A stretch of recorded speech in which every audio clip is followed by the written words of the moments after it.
Edge of Tomorrow is an interesting Tom Cruise action movie, a futuristic sci-fi story about a man trapped in a time warp, living out 2 days over and over again until he figured out how to stop making the same mistakes over and over and reset the clock. And, of course, save the world.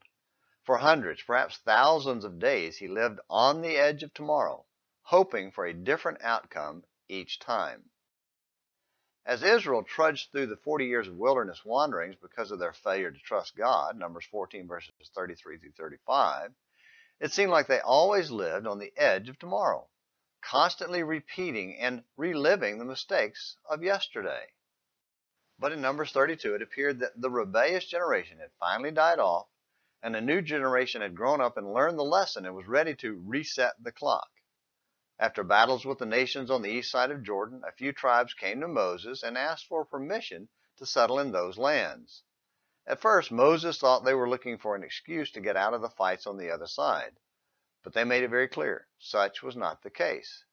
Instead, they would settle their families in the cities and send a well-armed group of men over to lead in the battles for the Promised Land.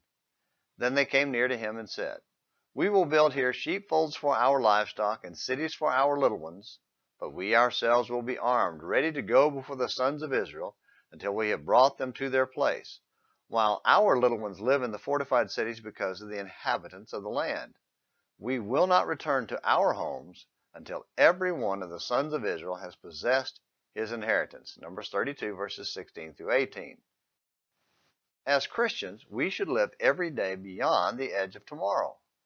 Unlike the world, we're not trapped in the here and now, hopelessly repeating and reliving yesterday's mistakes.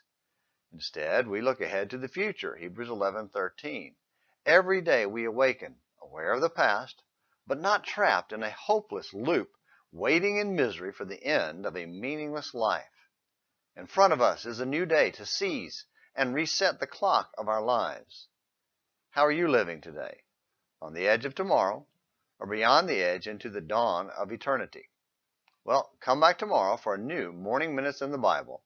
Until then, this is James McClenny hoping you have a great day.